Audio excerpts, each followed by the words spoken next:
The next story is called Mr. Dog. There he is, Mr. Dog. Once upon a time, there was a funny dog named Crispin's Crispian. He was named Crispin's Crispian because in the morning he woke himself up and he went to the icebox and gave himself some bread and milk.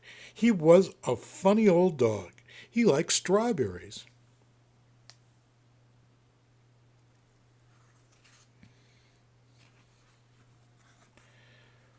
Then he took himself for a walk and he went wherever he wanted to go. But one morning he didn't know where he wanted to go. Just walk and sooner or later you'll get somewhere, he said to himself. Soon he came across a country where there were lots and lots of dogs. They barked at him and they barked back. Then they all played together.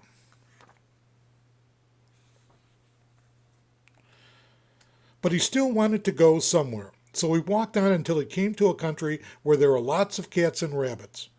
The cats and rabbits jumped in the air and ran. So Crispian jumped in the air and ran after them.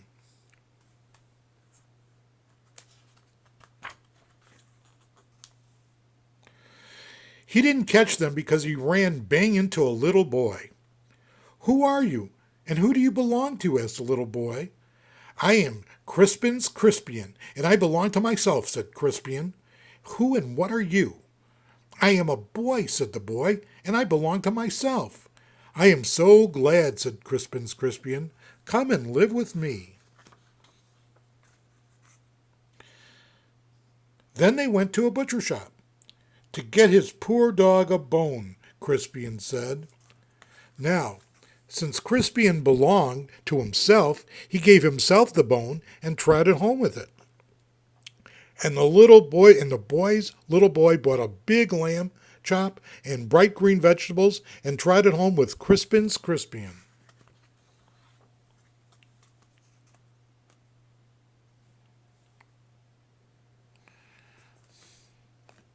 Crispin's Crispian lived in a two-story doghouse in a garden. And in his two-story doghouse, he had a little fur living room with a warm fire that crackled all winter and went out in the summer. His house was always warm. His house had a chimney for the smoke to go out. And upstairs there was a little bedroom with a bed in it and a place for his leash and a pillow under which he had hid his bones.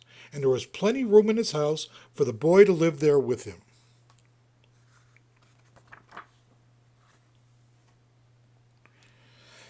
Crispian had a little kitchen upstairs in his two-story doghouse, where he fixed himself a good dinner 3 times a day because he liked to eat. He liked steaks and chops and roast beef and chopped meat and raw eggs. This evening he made a bone soup with lots of meat in it. He gave some to the boy, and the boy liked it. The boy didn't give Crispian his chopped bone, but he put some of his bright green vegetables in the soup.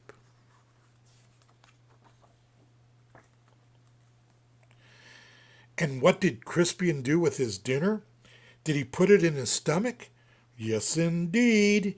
He chewed it up and swallowed it into his little fat stomach. And what did the little boy do with his dinner? Did he put it in his stomach?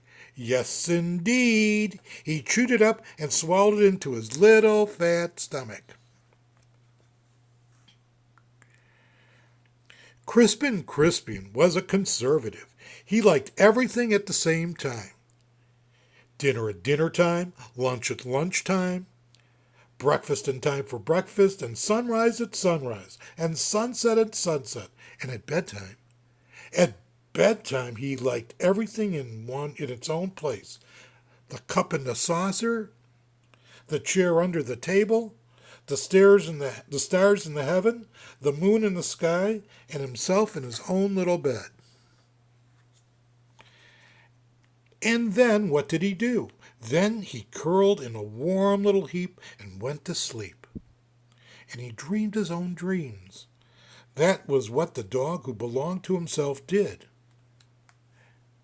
And what did the boy who belonged to himself do? The little boy who belonged to himself curled in a warm little heap and went to sleep. and he dreamed his own dreams. That was what the boy who belonged to himself did. Good night and sweet dreams. And that's the end of the story. See you next time.